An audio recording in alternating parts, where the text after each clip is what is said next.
Welcome to Talkkcade, a podcast based on reviewing WWF, ECW, and WCW content on a week-by-week basis from first-time viewers' perspective. I'm AdvyDeven, first-time 90s wrestling viewer and co-founder of WatchaMania. We are currently in the week of June 6th to June 11th of 1994, starting off with WWF Monday Night Raw. But before we get started, if you could drop a like on this video, it'd really help us a lot and greatly appreciate it. Do subscribe if you haven't already, and even hit the bell to always on for notifications. Talkkcade always seems to come out some random time of the day and not always on the same day, so you want to catch it when it drops. And that all being said, let's dive into some Raw. So, we open straight into the 20 Lumberjacks making their way out to ringside, including all 7 men who have already qualified for the King of the Ring. And we get the Raw intro as IRS makes his way over to Razor's space on the outside. And they throw a few hands before the actual competitors come out. Now this was a hectic match all around, that being Tatanka versus Crush in a Lumberjack match. You see, even starting off before the bell, just as Crush was making his way into the ring, IRS was antagonizing Tatanka and even got in the ring, which served as a bit of a distraction and let Crush get a cheap shot off on Tatanka. The bell rang as all of the Lumberjacks flooded into the ring, and it was like a standoff between the faces and the heels, and you'd swear they thought it was a battle royale instead of a Lumberjack match. The ref informed them all of their role, and they eventually got outside of the ring as Crush and Tatanka kind of already started working their match. Tatanka ended up getting the win in this overbooked mess, seemingly designed to protect Crush in defeat. And the potential to start and over move stories with the Lumberjacks was touched upon, like I speculated last week, but I don't think it was fully realized. They got involved with the match and each other, but aside from Crush getting a cocky near fall over Tatanka after the latter was clobbered by heels on the outside, it wasn't too prominent in the match itself. Razor and Bam Bam were ready to throw down outside, probably because that's a first round match.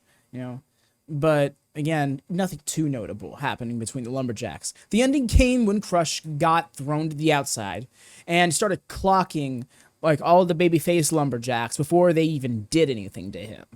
A heel Lumberjack has the ref distracted, I forget which one, and which allowed Crush to get all caught up in getting his getting some revenge licks from the babyface.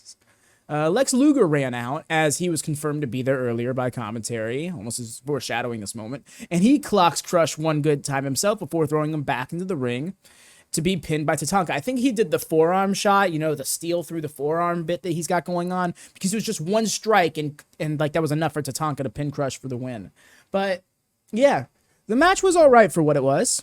It was indeed telling that too evenly to definitively beat one another story between the two, but I'm not sure if that elevates Crush or demotes Tatanka. I got the impression that it was the latter. And I'm starting to wonder how much of Crush's booking is his size, because it certainly isn't his in-ring work. Overall, it's serviceable, but someone really needs to show Crush how to use the Jujikatame and the Kimura. He got really close to a rear naked choke, but almost as if to avoid doing a submission correctly, he adjusted his holds. It was an actual known submission by the time he settled, but he was really having a hard time deciding on what to try while he had the back mount. So yeah, I won't be surprised to see Luger and Crush added to the King of the Ring card, but it could also just be a TV feud. Having cost each other a spot in the tournament, them having their blow-off as soon as next week would make sense to me, and the mindset being that they both cost each other a pay-per-view spot, so for them to still be put on the pay-per-view anyway, it kind of defeats the purpose. So up next, we have the King of the Ring report. We cut to Todd Letterman, jacket and poster, t-shirt, Pettingill, who runs through the now complete King of the Ring card between all the first-round matches and the world title match. Specifically with the world title match, it is said by Todd that Brett has a family member who volunteered to be in his corner to neutralize the Shawn Michaels problem, but it's unknown as to which family member it is. A little mystery there.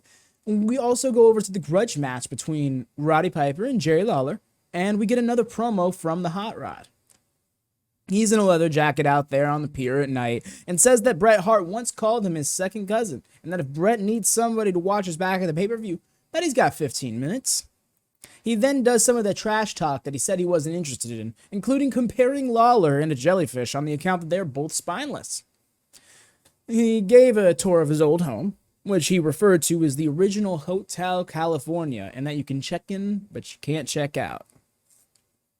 Roddy has some strange promos in this feud, to be honest. I don't quite understand them when trying to piece it all together.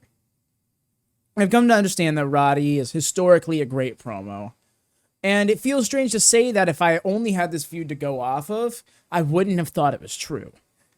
And if I were to guess, it's that his heart isn't all in it at this point in time because he doesn't want to be. But that's just a guess on my part.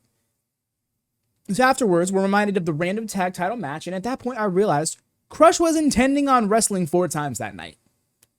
Once for the tag titles definitively, and assuming he could make it to the finals, 3 singles matches. Gotta respect the intentions. We get a video package for a rematch between the Head Shrinkers and the Quebecers on next week's Raw, and I found it lovely because the King of the Ring report led me to asking on stream what the situation was with the Quebecers. Okay. And it also seems that next week's Raw is going to be the countdown to the the countdown to the crowning edition. So there's that. We returned from break during Bam Bam's entrance, who was coming out for a match with John Paul. Easy win for Bam Bam, who is just getting primed for the King of the Ring tournament. It was a fun and very quick quarter roll from Bam Bam at the beginning, but that level of agility wasn't at all necessary in this match. Once again, it's Vince brings an ad read on Randy time. Randy nails it on point, even impressing Vince with how he led it right back into the commentary. That being said, Bam Bam leveled John Paul, got a neat splash off for the win. Wasn't very much to say about this match. Bam Bam didn't even really use his more visually fun moves, so it was what it was. And still, Razor and him are going to tear it down at the tournament. I'm certain of that much. I'm interested to see if Bam Bam outright proves he's the more agile of the two. So we return to Jerry Lawler in the ring, who is playing up his guest. He's listing off traits about him, like he's from Scotland, wears a shirt that says Hot Rod on it, etc. Jerry invites the guest out, and Randy Savage starts losing his mind. The crowd stands up and starts losing their minds. Vince is just saying that it's one of the all-time greats, and as it turns out, it wasn't Roddy Piper. Who would have thunk that was coming? Very thin fellow with a larger nose, dressed like Roddy, but with an earring on his right ear, noted for later. He had his side of his head shaved and seemed to be reprising the role of Roddy Piper. And the guy just plays into everything derogatory that Lawler insinuates, and it's fun at first, but then it gets a bit too iffy for my tastes. Lawler starts off by saying that Roddy is in the best condition of his life, saying his arms look like noodles with mosquito bites. Lawler asks if he got his hair cut at a pet store, and the fellow ran with it. Says it was a special and that for his upcoming movie, Hell Comes to Dogtown, starring his family and a couple of his neighbors. I dug that bit. It was the delivery that really got me. What I didn't like was this next bit. Jerry Lawler asks about the kilt, to which the imposter dude was like, "It's a skirt, man." Jerry asks what he's got underneath it, to which the guy eventually says, "Nothing." If it was just you got a small peen joke, I'd have been like, eh. But afterwards, Lawler asks about the earring that this Roddy has in his right ear, to which the guy says it's typical Hollywood, claiming that he got it at a local bar and grill, if you catch his drift. Yes, I do. Jerry Lawler sure loves the transphobic jokes back in the day. I will say, though, this is the most nuanced by far he's been about it since I started watching these retros, so I guess I'll give him that. It's Lawler doing the segments, but for all I know, Vince and or someone else wrote it, so I'm not going to go all Sandman and Peaches on this, but this already predictable angle didn't land with me to begin with, so this doesn't help. Yeah, the angle closed out with Jerry intimidating the guy into submission, and the fella said that he doesn't want to fight Lawler, backing out of the match while begging on his knees. Lawler says that to back out, he'd have to kiss his feet, to which the guy did. And Lawler makes the guy crawl on his hands and knees out of the ring as we cut to break. That was a rough one for sure. So, we return from the break. And coming to the ring is Razor, for a match with trampoline-fed legend Keith Davis, otherwise known in modern day as Jeff Hardy, proprietor of Omega alongside his brother Matt Hardy. Seriously. This one fell even further under the radar than Matt did a few weeks back. It was such a fun Easter egg that I didn't realize until a few folks in chat pointed it out during the watch-along. Razor got a win over what was a fun match to watch. Even as a literal teenager, Jeff could bump and sell like nobody's business. Sorry, Keith. Just now that I know, I'm going to want to acknowledge it. At one point during the match, they once again speculate on who will be the Hart family member to corner Brett during this title match. I think it's Owen. I hope it's Owen, at least. The no one takes that title from you but me kind of energy. I'd love that. But I'm not sure they'll want to do that. Just wondering who would be so important as to tease like this, you know? Anyways, Razor leveled Keith with the Razor's Edge to take home the victory. This was fun to see. So, fun fact. I've seen this match once upon a time. Like I may have mentioned, Jeff Hardy was my favorite wrestler growing up. Many kids as wrestling fans have that one baby face that they rode to the top with in some way, that they have that one heel they truly despise, just like they have that one heel that they truly despised, you know? Jeff Hardy was that baby face for me. His run in 2008 is one that established my wrestling fandom kind of permanently. So yeah, I seen a lot of his stuff from when he was younger and appeared on Raw when he was super young. Like this match. It's honestly crazy how much Matt and Jeff have been on national American television, even by this point. Do you think back to like the little WCW home video tryouts that people would send in last year, early 93, and Matt Hardy was in one of those. He was also in the North Carolina crowd of a WCW pay-per-view later that year. It was very interesting that they've just kind of been all over the place. So we cut to Paul Bearer in Darkness, who speaks to Ted DiBiase.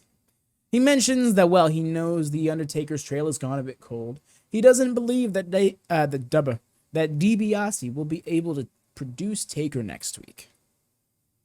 We cut down to Vince and Randy on commentary, joined by Ted DiBiase at the table. I find that odd, considering it's the end of the show.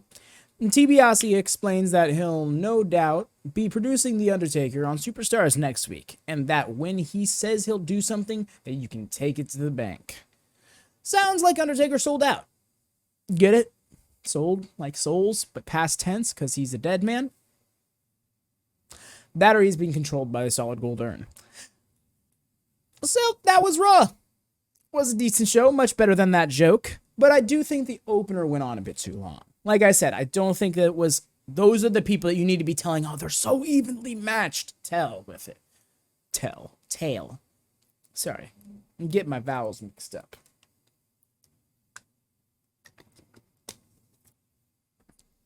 But with that being said, we move on from WWF to ECW. No. We open with a replay of Cactus's reveal, with Cactus Jack versus Sabu being advertised for the June 24th Supercard, now being referred to as Hostile City Showdown on the run cards. Heard that name before in my past, so it just sound vaguely familiar, you know.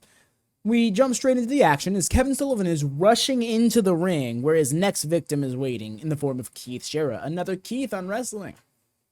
We get the bell and the usual Sullivan treatment. The crowd picks out his weapons for him, and he beats the life out of his opponents with them. This week's specialty, steel chairs. A classic. Women, who accompanied Kevin, started laying into Keith when he was tossed out of the ring once more, and Sullivan gets Keith back into the ring for the Sullivan Stomp and gets the 3. The next course of action was so busy. Like, you'd swear they were on hard time, even though I'm certain they weren't busy.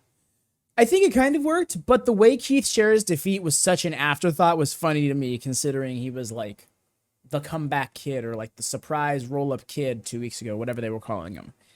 Okay, so as the pinfall is happening, Peaches runs down to ringside to attack Woman with a cane.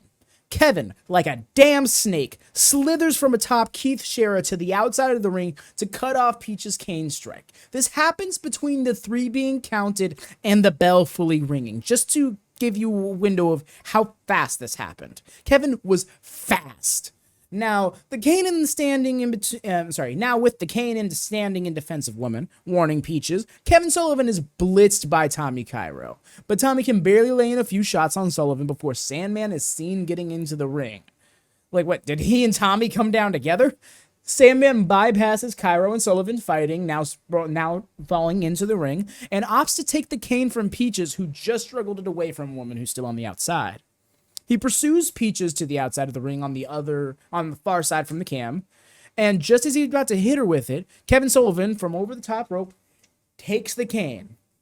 We then immediately cut to Cairo on the outside with Peaches, and then immediately cut to Sandman and Woman standing at the end of the ramp. Obvious cuts are obvious, but why was this segment paced like this?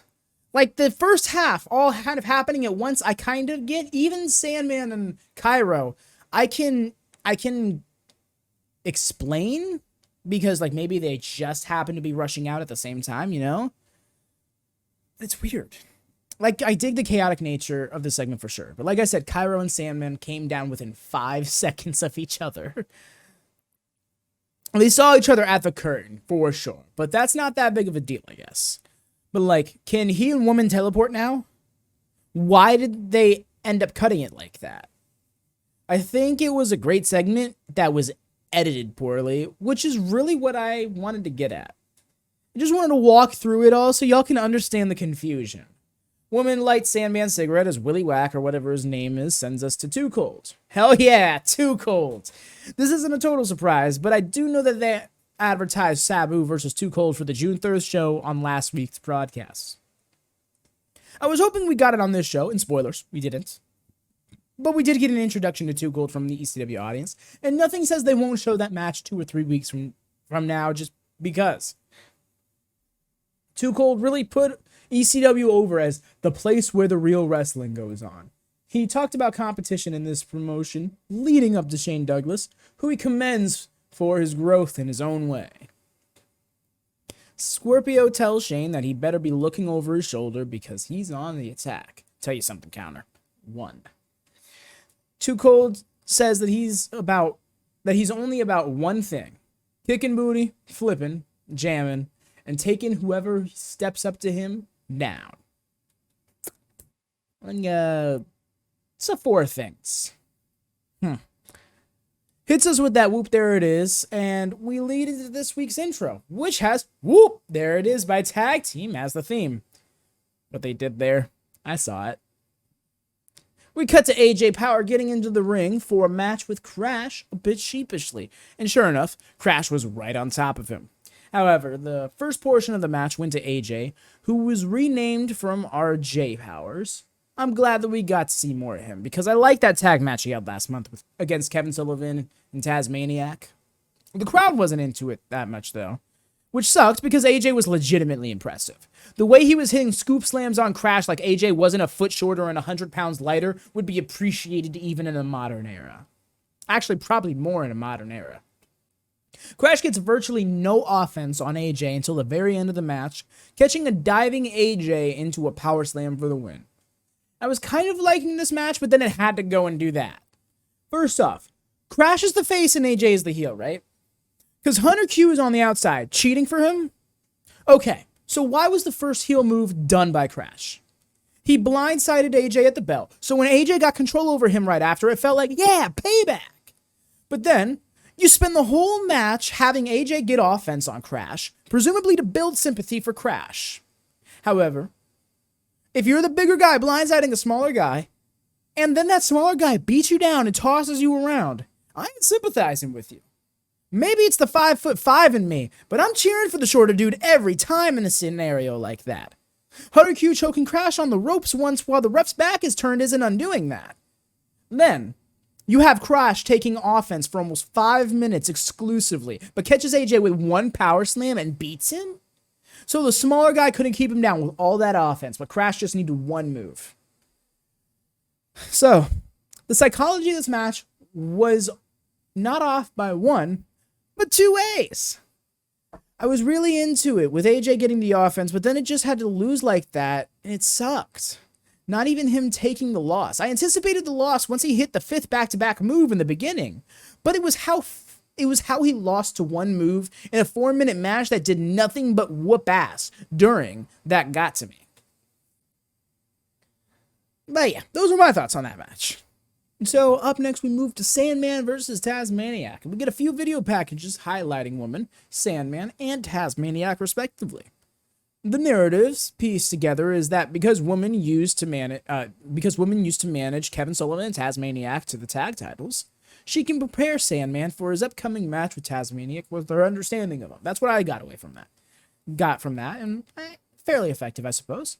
After the commercial break, we got Taz's entrance, and I was surprised this match was happening now. I figured this was a next week thing. We cut to Sandman being outside the ring with women, and I'm starting to believe that these hard cuts are kayfabe teleportations with how he's just there, and it's treated like normal. So the opening of this match was fun. Well, Sandman did his bit where he awkwardly and slowly escorted the women to the outside and down to the floor, but made his way back in and got a good whooping. That's the part I liked. What was even better, Sandman escaped to the outside to get some space, and the ref had to do this thing of like stopping Taz from pursuing him to the outside. So what Taz does is while the outside camera is focused on Sandman walking away and around the post, Taz flies through the ropes into the shot, landing on the outside, an attempted dive past the ref. Like, Sandman wasn't even anywhere near him. He just wanted to get out of the ring past the ref, so he flung his body out. It was awesome. It was like in the old wrestling games, if you tried doing a running dive to the outside, it gave your opponent plenty of time to just walk away because you honed in on where they were currently at when you started the move, not where they go to by the end of it. It very much felt like that, you know? So these lads scrap quite a bit on the outside, trading chair shots. Sandman takes a gourd buster on a table, making the legs give out. Loved that. What I loved even more was Taz laying the table over Sandman and then jumping up and down on it while it was on Sandman. What I loved even more was Taz picking up the frame of the table that broke off, bending it to be shaped like a giant hand grip, and then just putting it around Sandman's neck to squeeze him with, as if he was trying to break a bolt with bolt cutters. It was wild. Sandman got a bit of offense here and there, but by the time he had firm control, he was way too cocky for his own good. He went up to the top rope one too many times, even taking a moment to telegraph it to the crowd. But all he did was lead himself into setting himself up for the belly-to-belly superplex from Tazmaniac, which gets him the win. Good match. I really enjoyed this one once it got going. Fairly quick, all things considered, but it was fun from top to bottom. I'm not sure what this leads to narratively for either character, if anything, but it doesn't necessarily need to. It feels a bit out of place, yet fitting all at once. Tazmaniac is still boys with Kevin Sullivan and all that stuff that happened from the top of the show between Kevin, Woman, and Sandman. However, there was no indication in this match that this match was happening because of that segment earlier, so I can't tell if that's happenstance or not. The Pitbull attacks Tazmaniac post-match, however, with the dog collar, and eventually gets Sandman to join in a bit as we fade to black during the beatdown. I suppose this is what it leads to narratively for both characters. I mean, hey, if this sets up a tag match between Tazmaniac and Sullivan against Sandman and the Pitbull next week, I can get behind it. So we return to Sal Bellomo in the ring, flexing while Willie Whack tries sounding all hushed and serious, talking about the condition of Tazmaniac. It was awkward, like Sal's matches have been recently. That being said, this one wasn't. He was tossing stuffed animals out to the crowd, but gets bopped in the back by Billy Firehawk, his opponent, who literally just eats a clothesline and a splash from Sal Bellomo for the win. More Sal Bellomo matches like this, please. Like, last week's match dragged on so much, so this was refreshing. And after some replays, we cut to Jason and Mr. Hughes, who pretty much introduced themselves, and we get a video package with Hughes' theme over it, highlighting the TV title match against Mikey Whipwreck coming up later.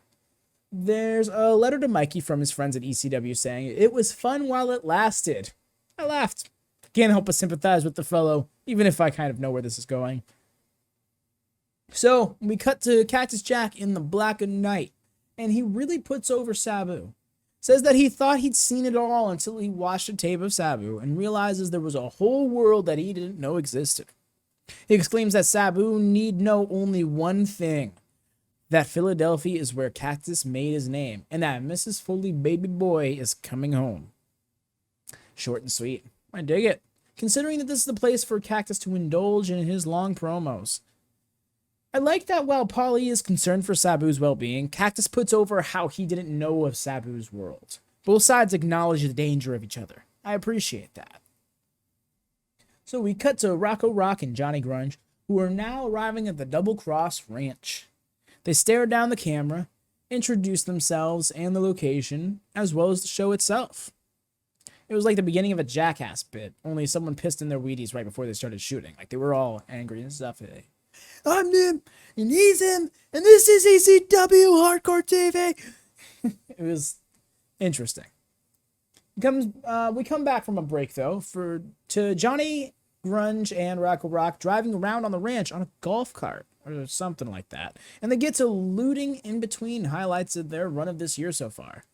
They find some cowboy hats and play mock cowboy with their old do-si-do and everything. They decide they want to steal all of Terry's horses, so they go to the stable.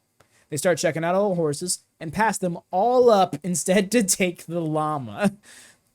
They graffiti the Public Enemy, and Terry Funk's daughter is but Rocco cuts off Johnny to rush him over to the getaway golf cart while they have the leash on the llama.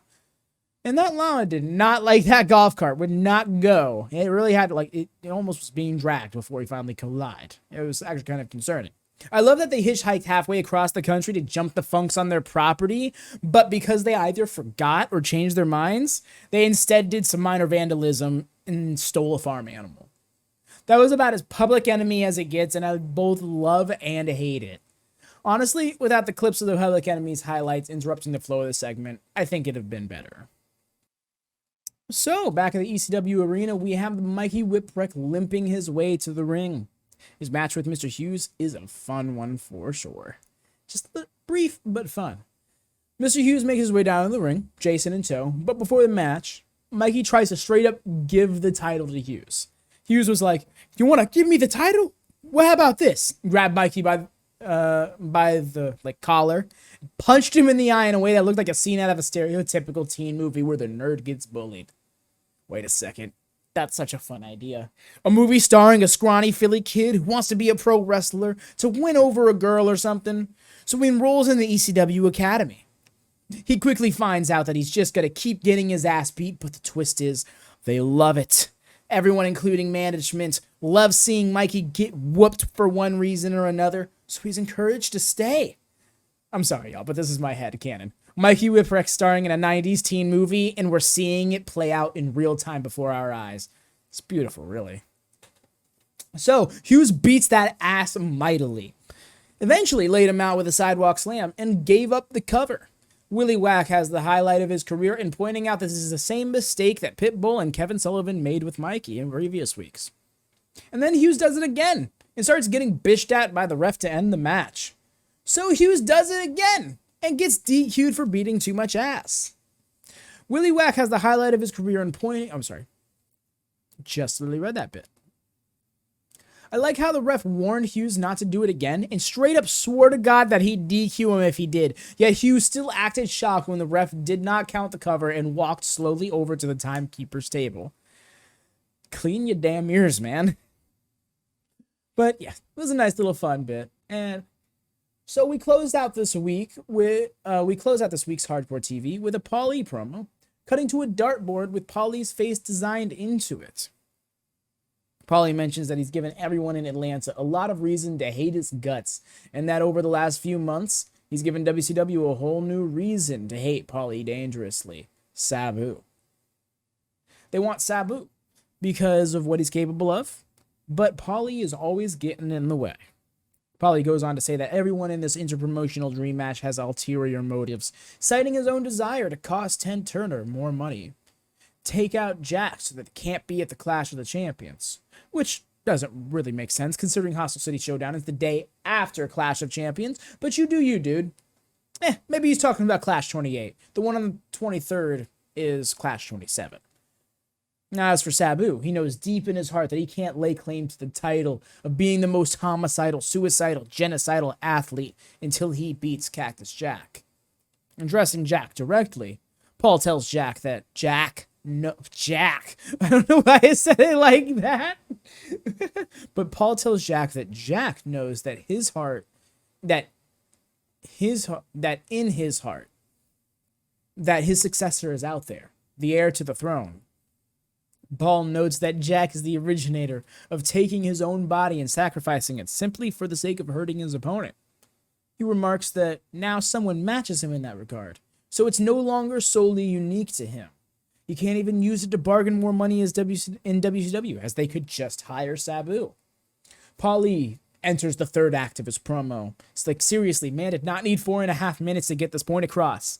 He claims that a Hostile City showdown, Jack is coming to stop Sabu, to defend his throne, and if he goes down, then he dies a martyr of the hardcores. Paulie sums up the promo at the end, proving that he did not need all this time, and has slobbered on himself once more in the process. Don't get me wrong, it was compelling to a degree, but he did drone on and on. So yeah, that was ECW. As always, it seems like I have a lot to say about this promotion. Glad to see Too Cold in ECW. Sandman versus Tazmaniac was fun and exactly what it should have been. And I will be interested to see if we get that tag match next week. Now, on to a 2-hour historical WCW Saturday Night. So we get into the intro of the show and are welcomed by Tony Schiavone alongside the Brain, informing us that Gene isn't with them but will be on the show live from Universal Studios in Orlando. Brain has his usual episode about Hogan and storms off as we're sent to the ring for Johnny B. Bad's entrance. So we're going to be hearing about Hogan all night, just as we did for the bit on commentary here. To be fair, Terrorist putting over Johnny B. Bad wasn't the most captivating match to watch, mainly because Terrorist got more offense against Johnny in this match than he did in both his matches against Patriot. I guess Johnny B. Bad just isn't American enough. No wonder he didn't win the U.S. title. That being said, we still got a nice fire-up spot, ending with the top rope sunset flip for the win. Now, after the replays of this match, Heenan sends us over to Tony Schiavone with Steve Austin, Parker, and Ming at main set for an interview. They keep showing the shot over Johnny's shoulder, revealing part of the set, to show he's about 20-30 feet from the interview station. Colonel Parker asks that he lend an ear to him and reaffirms that Johnny thinks the only reason that Steve Austin beat him was because the Colonel keeps winning for him. Parker states that Steve Austin is one of the greatest stars of all, and whether it helps be bad or not, from now on, Steve Austin is going down to the ring alone. As Ming and Parker walk off, Steve Austin calls over Johnny, makes some remark about a stench, implying it was Johnny's last match. And as Johnny comes onto the set, Steve Austin says to not get too close to him, as Johnny's liable to kiss him or something. Homophobia. Neat. If there's any silver lining, which there really isn't, at least it was the heel being homophobic to a babyface this time.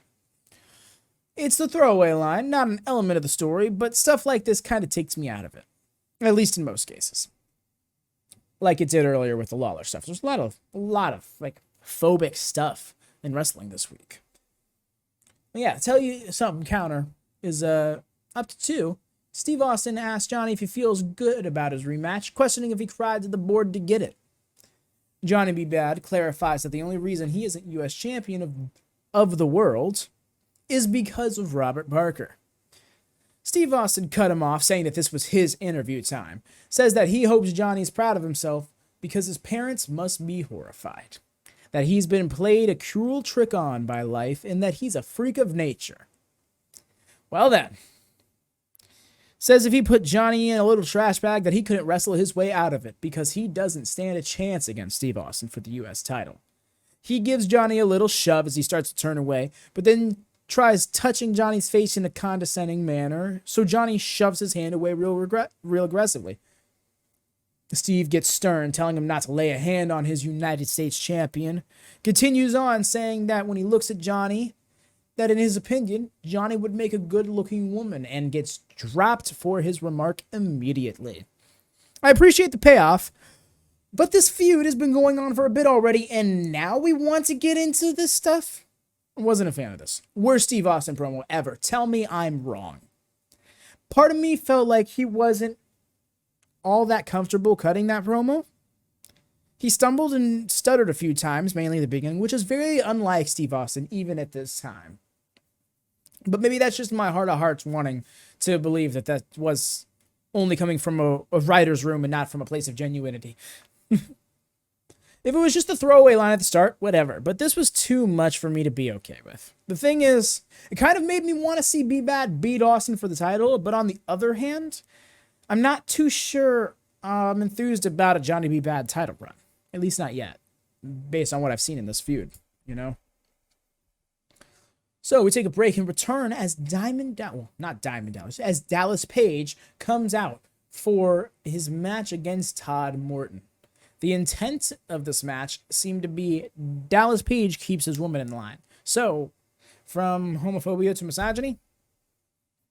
Well, that's too harsh for this angle as of now, but it definitely didn't cheer me up to hear Heenan on commentary be like, good to know Dallas keeps his woman in check, or something like that. I wasn't going to go back to double check the line. I'm just going off memory. Several instances during the match, he commanded his valet to stay in a very specific spot outside the ring. Additionally, she rated some of his moves with numbers on cards. Not sure what that bit was about. Dallas gets an impressive win with a tilt-a-whirl slam that was followed by a neutralizer, which he is called Diamond Dallas Page, Diamond Dallas Page Turner or something like that, by Heenan on commentary. I really dug the tilt-a-whirl, because it was more of like a north-south slam than a side slam in its ending. And I'm really happy to see Dallas Page in his earlier years, like I am Steve Austin. But it felt like the show is really leaning more into the derogatory angles than this episode than it has in previous ones. But it could be the break off of the retro watch-alongs that has me seeing it that way, you know? Was away from the stuff for a week. So we're back from break, and we get to check in with Ray Taylor after a month with the Guardian Angels. This is mostly a vignette with a very nice 80s montage tune over it. Better than it needed to be, honestly. They show us a few clips of people on the streets of NYC talking about how horrible the crime has become. One person says the inmates have taken over the asylum and the Guardian Angels are getting it back.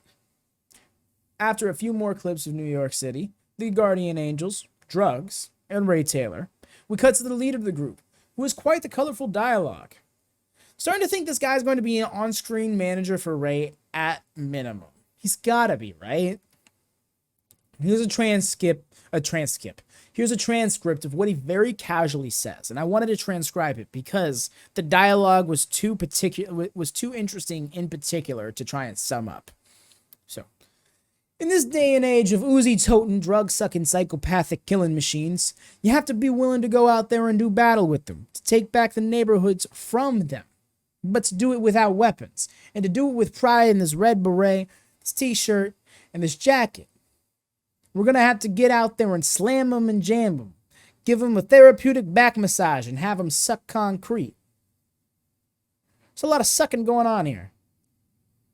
Also, the real vicious, the real vicious part that he ended there with the suck concrete, despite being so casual the entire delivery, kind of threw me off. I'd argue that the hardest part of this whole process he described is going to do it all with pride in that outfit. But I mean, it's what they stand for, so who am I to stop them, right? Here I am wearing a shirt with a rainbow on it. Very proud, might I add. Just a full shot for the camera. Human. There we go. But yes, this guy definitely gives me mixed vibes, and I don't know what to make of them. Part of me feels like he's just New York to the core with good intentions, and the other part feels like this is some big bullshit scheme in some way, shape, or form. I mean, therapeutic back massage? Sounds like code for some heinous shit. That, or he did that thing where he makes up a phrase that means something else on the spot and pretends like it's always been a phrase. You know what I mean? Like, I'm sure we've all seen somebody do that before. I mean, hell, some of us have even done it sometimes before. Anyways, we go back to Raw, Ray and company, promising to make a better world for everybody to live in, to a bunch of civilians on the street. We cut down to the ring after the whole montage part of it rides out. with its cool 80s crime fighting montage music to Dustin Rhodes, who, I admit, has been winning me over since Slamboree. That being said, we have Schiavone on commentary to clarify that the first time we will see the results of Ray Taylor's training will be at Clash of the Champions. Dustin is rocking this nice new glitter gold and like this golden glitter jacket, complemented by his red, white, and blue scheme on it still. He gets a nice win over Tony Vincent. A bit more pep in his step and even a bit more animated during holds was Dustin. I appreciated that. Kept it moving. Even when you slow it down, keep it moving. Vincent gets some offense going for him, which got some fair heat from the crowd, but a backdrop turned it back around for Dustin. So Dustin lit him up, finishing it with a bionic elbow and a bulldog for a win in about 3 minutes. Good job. Enhancement matches don't need to be 10-minute competitions. This match was much better for it because we got most of what we like out of Dustin in this match anyways. After the match, we go down to the main set with Schiavone, who brings Dustin Rhodes on after his win. In recollection of his post-match attack by Terry Funk, Dustin acknowledges the history of the Funks and the Rhodes families, but exclaims that that was then and this is now, that he's second generation. He brings up that he's 260 pounds again, and at this point, I don't know who's trying to convince that matters more, us or him. Dustin claims that drastic situations call for drastic measures, and that it's time to play dirty. He's here to ask for a partner, but not just any partner, despite the talent pool here in WCW. He needs someone who is tough enough, mean enough, and can fight, in the form of Arn Anderson. Now, hold on. How is this not being tied back to the ECW stuff at this point? Man, do I hope that gets referenced if we see Arn and Terry interact on WCW in these coming weeks, because, like, it's right there. Like, between the Arn Terry stuff, the Tully Terry stuff, the familiar history between the Funks and the Rhodes, and the Funks and the Andersons, it's so many moving parts around the same thing for some of it to just not have any part in the overarching narrative, you know? So, hopefully that turns into something. I really hope it turns into something. So we got Tony Schiavone on the main set with a new World Television Champion, Larry Zbyszko, informing us that a rematch for the title against Steven Regal will be occurring at Clash of the Champions. We got a good promo from Larry here. I think it did everything it needed to. In the little I've seen of him, I can already tell that Larry Zbyszko is one of the greats in any era. His in-ring is on point, but his promo? He knows exactly what to sell and how to sell it. Larry enlightens Regal to the concept of freedom of speech, mentioning how many people take it for granted and how many people have died for the right. Says that over time, that he's been called many things as a result of this right, but something he was never called was a coward. He mentions that Regal extended the opportunity to let Larry take his championship belt, so Larry is man enough to do the same, to give him a chance to get back in the ring and prove that he's a great mat technician. He claims that they'll determine who the greatest mat technician of all time is at Clash of the Champions. Knowing what I know about Regal's modern-day reputation, that line made me very excited. I like this more. This time, it's less about nationality and more about the championship. And to my point a moment ago, Larry got that over on both accounts. When it was about humbling the entitled foreigner, he got that over.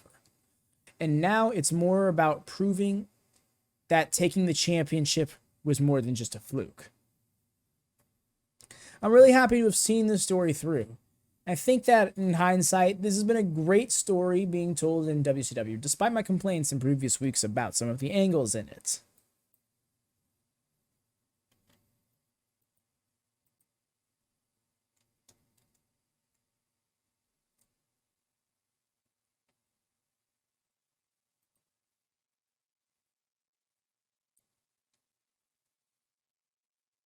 So, next up on the show, we had a very impressive outing by former Olympic gold medalist representing Sweden, Frank Anderson, getting a win over the Gambler, aka the Gatekeeper of WCW. Had some nice triumphant entrance music too, bright white singlet and boots, he left an impression. He swept Gambler like nothing, and Frank displayed phenomenal core strength in preventing any leverage or offense from Gambler whatsoever. The crowd was into the dominant showing and the overly impressive athleticism.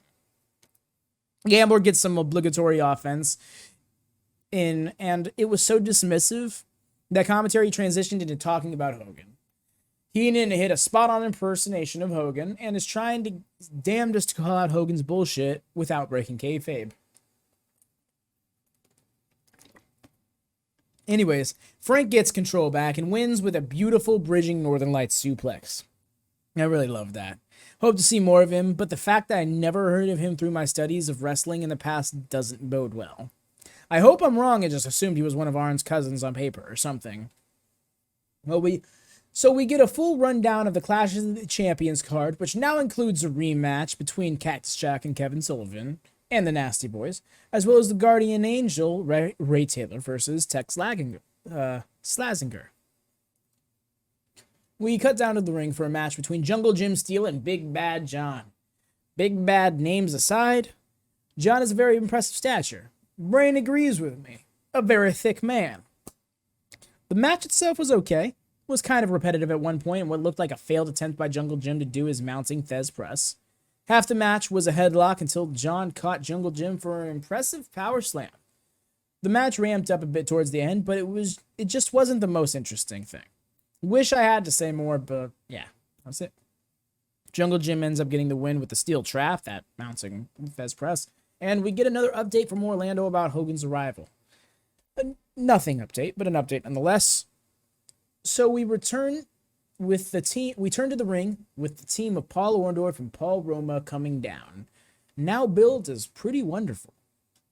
There's still team apathy to me, though, despite this being the most entertaining match they've been a part of yet. They're scheduled to face off with the tag team champions, Kevin Sullivan and Cactus Jack, in a non-title match, and that should immediately set your expectations for how this match went. Now, that being said, those expectations weren't met.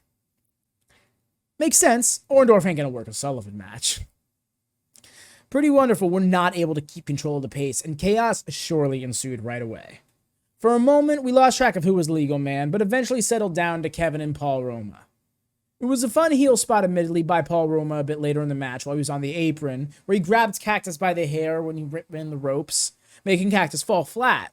Cactus sprung right up and started choking him out all the ropes as Paul Roma tried to turn his back to play it off, even though the ref was onto his shit immediately, like bitching him out. And the finish came when the match broke down into a brawl once more, and Cactus used Orndorff's body to ram Roma out of the ring. He hits a double-arm DDT on Orndorff for Kevin to cover him. The ref was all caught up in Cactus, so he didn't count the cover, but it worked out, as Roma missed a dive to break up the cover, landing only on Orndorff. Cactus takes out Roma, and Kevin covers Orndorff for the win. Fun finish, but this match was indefinitely subdued for both a Cactus Jack match and a Kevin Sullivan match. Good warm-up, though, I suppose, if that match at Clash is just a standard tag match. Honestly, if it is, that's bewildering to me. All four of these men thrive in hardcore situations, and both of the previous title matches, including the Nasty Boys and Cactus Jack, were hardcore stipulations. So I hope that gets changed up next week, because I feel like the match will be a bit underwhelming if it's not setting up something bigger. So rest in peace, Mike McReynolds, the opponent for Vader in this next segment. I say segment because this was no match. This was a slaughter made official by the sounding of bells in a count of 3. Didn't even need the Vader bomb in this one. After military pressing the kid to the outside, Harley threw him right back into the lion's den. Vader hit a sit-out powerbomb and a standing splash for the victory. Vader laid over him for a moment, talking mad shit into his face, pie-facing him afterwards. You'd swear the kid pissed off Vader or something. But after a break, we come back to a "We Want Hulk" chant from the live audience, which eventually gets cut off by Brian Pillman's entrance. Thank you, Brian Pillman. Pillman is out here for a match with Buddy Wayne, and his very intense performance he had a very intensive performance for this one, I should say. Pillman is very clean and explosive as always, but there wasn't much to write home about for the majority of the match itself. Notably, Sherry wandered her way out to ringside and into the shot, really teasing that she's got her eye on him. That's the second blonde man she's teased, and she said she found the perfect man. Watch it be Mr. Perfect. Holy hell, watch it be Mr. Perfect. Did I just call that, actually? I'm pretty sure he's injured and signed to the WWF still, unless his contract ran out. But Larry the Axe Henning was at Slamboree a few weeks back. Holy hell, if I called it, that'd be amazing. Yeah, that would make up for that Barry Windham blunder. So O'Brien wins with a hell of a diving clothesline, and it was a good match for what it was. I do think that the tease was the most important part of the match. The match was more of a backdrop for that. So, not for nothing, that was nice. Tony heads over to the main set as Brain covers the replays. Ric Flair joins Tony on the set. He cuts an impassioned promo, likely the one he was meant to cut last week, as it was much more coherent this time. I actually really liked it because it made some valid points while still leaving room for himself to be seen as the heel. Flair mentions that Tony, Gene, and the brass here at WCW feel like he may have overreacted just a little bit last week, but not in his own eyes. He continues on, saying that never before in this great sport has two world champions wrestled to become one. And I'm pretty sure that's untrue, but let's roll with it. He exclaims that he just so happens to be one of them, and that the other is a man who in his own semi-arrogant way calls himself the franchise and Sting. Excuse you, sir. The franchise world champion has already called you out in Philadelphia, and his name ain't Sting. Anyways, to Flair, all this means is that he will just get 2 more world titles, not sure how that works, and that this will then go on to deal with an issue that's driving him crazy. That is, everyone making a big deal out of Hulk Hogan. He questions who Hulk Hogan is anyways, pondering if he's a movie star that beat up Stallone and slapped around Mr. T. He questions where those two are. He'll slap them both around right now, which I kind of liked. The little fire out of him for that. He drives home the point that Hogan isn't the world champion yet, let alone isn't even here yet. But in everyone's eyes, he's the immortal one. He begs that Hogan be at the Clash of the Champions to see what immortality is all about. Honestly, this was a fantastic promo.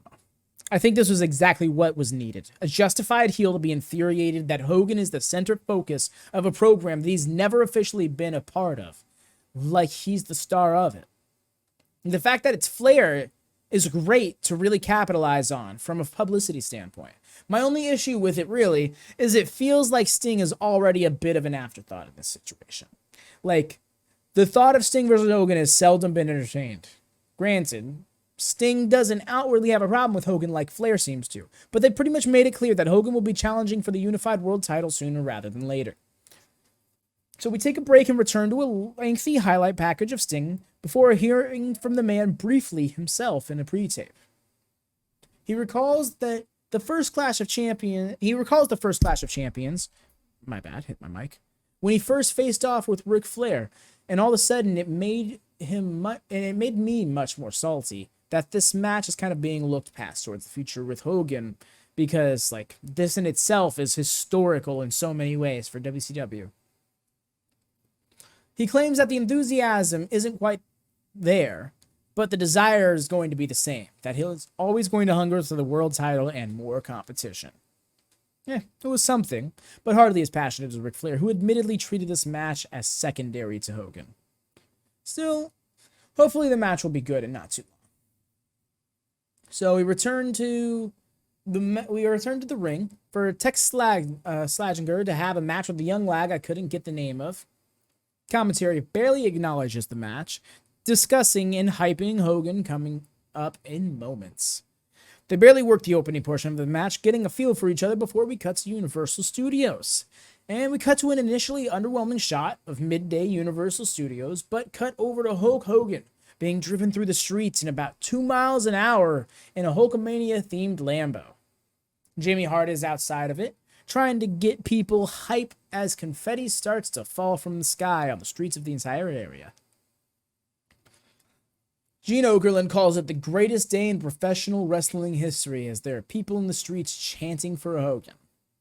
It's unfortunately nowhere near as impressive as I'm making it sound, which admittedly isn't great depending on your perspective. So they have this going on for a good 5 minutes or so, driving through the streets to gather people along the way to the stage for the press conference. They mention the unification match between Flair and Sting, saying Sting's name very quickly as if to make it hard to catch, and notes Hogan will surely be watching that one very closely. He mentions him later, but I still can't help but feel like Sting is being overlooked here. So eventually we have Mean Gene Okerlund welcoming Hogan onto the stage, and Hogan was just like, I told you little dudes, hey, check this out, and hit us with all the flexes and all the jazz and shit like that, because, you know, he had to give him the spots, gave the crowd a thumbs up. He's so here and passionate about this thing. Jimmy Hart gets on the mic running around all wild, shouts that this is the greatest day of his life, and they're really driving this home. So Hogan signs the contract and raises it up to a few cheers. I say a few cheers because there's this massive crowd and it doesn't sound like it. And he cuts a promo saying he's going to pretty much do exactly what we expect him to, and that is to immortalize himself by beating the man, Ric Flair, insinuating he'll beat Ted Turner in an arm wrestling contest to get the match. We get a few questions from press at stage side, with the first person asking what more he hopes to accomplish. Hogan recaps the world title situation, saying that he's going to get in the ring one day with whoever comes out on top and prove that Hulkamania is the strongest force in the universe. Yeah, fuck gravity and dark matter. Hulkamania, strongest fundamental element in existence. It certainly is the densest.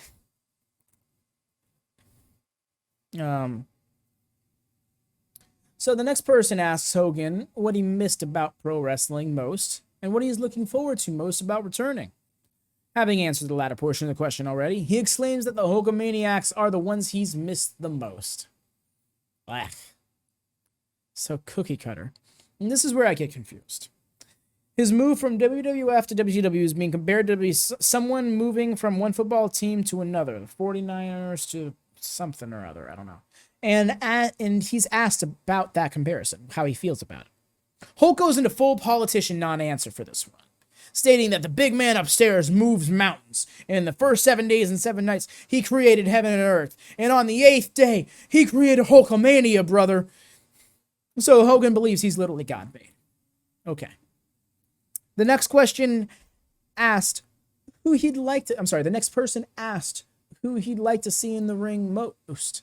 To which, of course, he answers with Ric Flair. And finally, he's asked if he believes he can beat Ric Flair, and if so, how? And Hogan straight up says that he let Flair slap in the figure four so he could break the hold and break him. And it's silly how much they drive this whole thing home. Like, I wish it was less repetitive than I made it sound, but it really was just like, hey, what you gonna do? I'm a face Ric Flair. Okay, cool. So what you gonna do? I'm a face Ric Flair. What you gonna do? Oh, I'm gonna become the man and face Ric Flair. What you gonna do? Win the belt. Oh, and face Ric Flair, brother. Just, they organized this whole event for what could have been much more hype had he come out to a crowd in the middle of the ring. This parade just didn't feel like it. I'll tell you something, counter got up to 3, though. So we finally went back to the show itself with Bobby and Tony. And Bobby Heenan says that he should host a face-to-face confrontation between Flair and Hogan and see how it goes down. And Tony sends us home for the night. So that was WCW, now known as the show that orbits the strongest force in the universe, Hulkamania.